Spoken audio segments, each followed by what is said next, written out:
Okay, 6.2, we're going to introduce the natural base e. Okay, e is like pi. It's just a number that comes up very commonly in science and finance examples. It has like some cool characteristics that we're not really going to go into, but just know it's a very cool number. Okay, it's an irrational number, meaning it goes on forever. It does not repeat. It can't be expressed as a fraction. It's like pi. It's just an unusual constant. Just know that it's about 2.7. Because when we graph it, that's going to be enough. Okay, so let's graph it. Even though we don't know exactly what it's going to look like, we can still get a good graph. So let's see. The e to the 0 is 1. So the y-intercept's still 0, 1. Okay, now if I plug in 1, e to the 1 is e. E is 2.7. So 2.7 to the 1 is about 2.7. So 1, I'm going to guess that that's about here. That's 1 comma e, which is about 2.7. Okay, if I plug in negative 1, what do I get? I get 1 over 2.7. I don't know what 1 over 2.7 is, but, you know, it's somewhere low. So this is about 1 comma 1 over e. Okay, and that's enough to get my graph, because I know it's still an exponential graph. It just has a base that is irrational. Okay, since if I go from left to right, it is getting higher, we call this exponential growth. Well, let's look at the next one. Let's graph it. So if I plug in 0, I still have e to the 0 as 1. Okay, now if I plug in 1, I get e to the negative 1, which is 1 over e. 1 over e is 1 over 2.7, which is something very low, lower than 1/2. So I don't know where it is, but it's somewhere over here. So 1 comma 1 over e. If I plug in a negative 1 here, the negative and the negative 1 cancel, so that becomes e to the 1. So at negative 1, it actually goes up to 2.7-ish. So at negative 1, I get e, or about 2.7. So in this case, it starts high and then it goes down low. I'm not crossing the x-axis because of that horizontal asymptote. So this is a model of exponential decay because it's starting high and going low. Okay, the reason this is an example of exponential decay is because I could rewrite this as 1 over e raised to the x power. And then because the base is less than 1, it's going to be a decay function, but they often write it like this. So the negative tells me it's a decay, but it's because the negative is making it a fraction. Okay, we're just going to review the exponent properties. They just have to, they're involving the base e, which while it's a number, we know we can treat it like a variable when we apply the exponent properties. This is not a trick. This is so we get used to them. So when we learn logarithms, we're very comfortable with the exponents. So these both have a base of e, so this is e. What do I do? Add the exponents, e to the 10th. Is that a good answer? We're gonna leave it like that. I could put e to the 10th in the calculator and get like some kind of decimal, but that's not a better answer. This is a better answer because this is exactly what it is. Okay, let's add the exponents here too. So this is, what is this? 8 minus 3 is 5. E to the 5th, which is a good answer. Okay, what about if we add the exponents here? So negative 11 plus negative 2 is negative 13, which I did a good job on, but we normally don't leave our exponents negative, so let's rewrite this as 1 over e to the 13th. Okay, keep going. This is just exponents. Let's see. This is a fraction, so I'm dividing. Okay, if I do 24 divided by 4,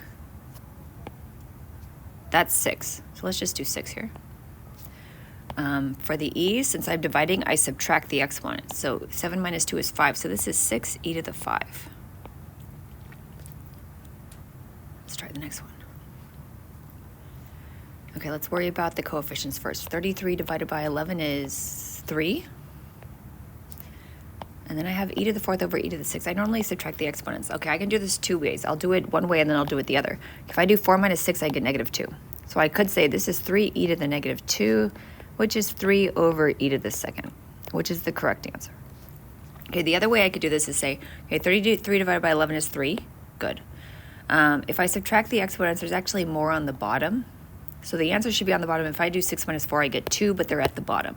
So you could skip from here to here, or you can show the middle step. Okay, let's do one more. Okay, what about, 2 over 14. 2 doesn't divide by 14 very easily, but 14 divides by 2. 14 divided by 2 is 7. Okay, so this is one way I could do it is I could say it's 7, but it's at the bottom. And then if I do 13 minus 17, I get a negative number. Or I can say if I do 17 minus 13, I get 4, but it's at the bottom. So I could do it like this. This is one way to do it. The other way you could do this is you can say, let me simplify the 2 over 14. I'm going to divide them both by 2. So that goes down to 1/7. 13 minus 17 is -4. And then once I get this, I know the e to the -4 goes to the bottom, and then I end up with this answer down here. So you can skip to this step. You could do this step. It's going to be up to you how you want to do it.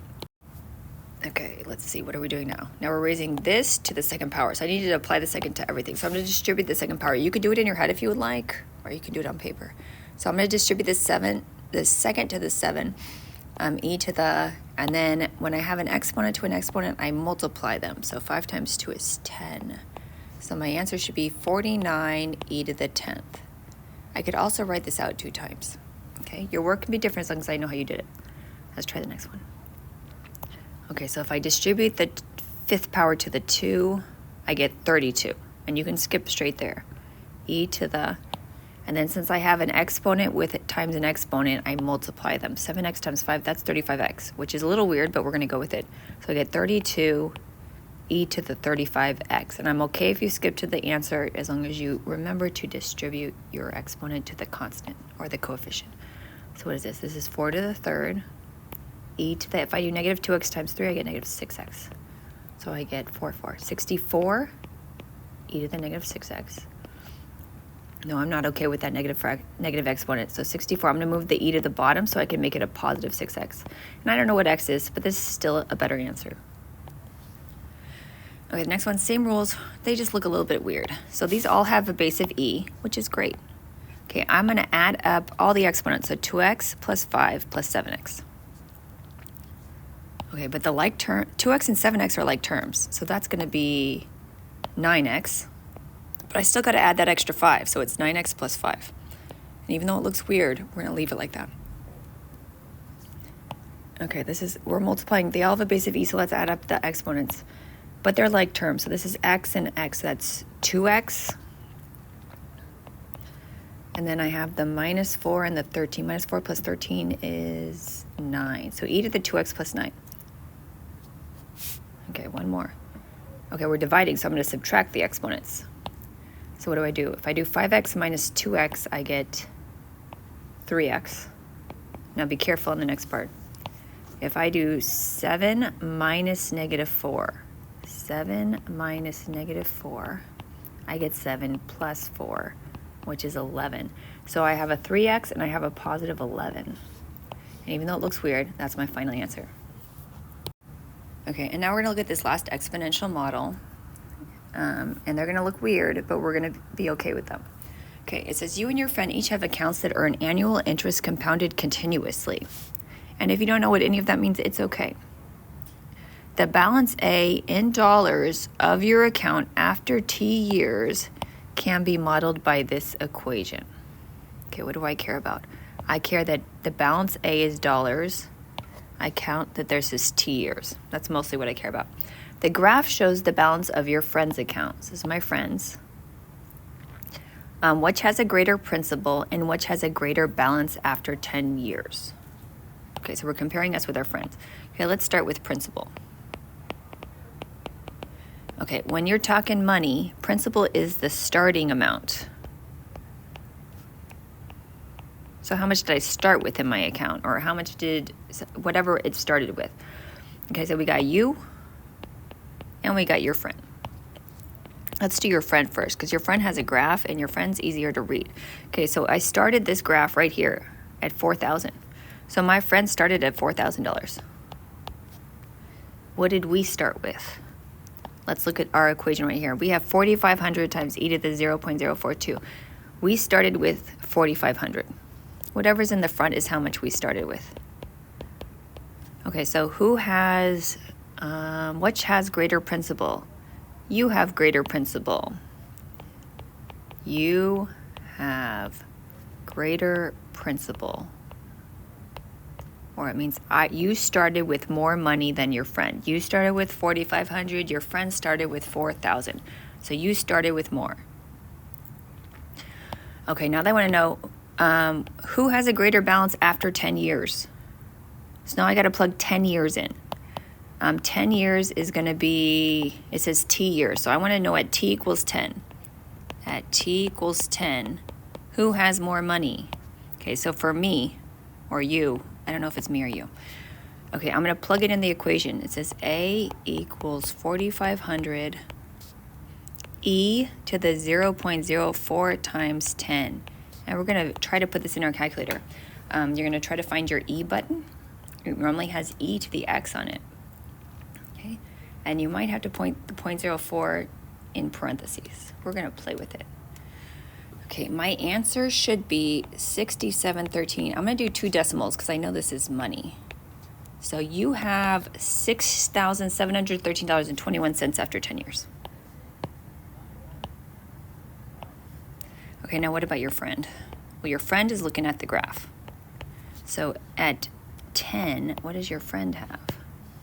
So at time 10, this is time 10 right here. Let's see what your friend has. Your friend has, ooh, I think your friend's got more. Because what is this? This is 6,000, 7,000, 8,000. Your friend has more than 10,000. Has more, was it 10,000? No, more than $7,000. Okay, so at, who has a greater balance after 10 years? So after 10 years, your friend has a greater balance.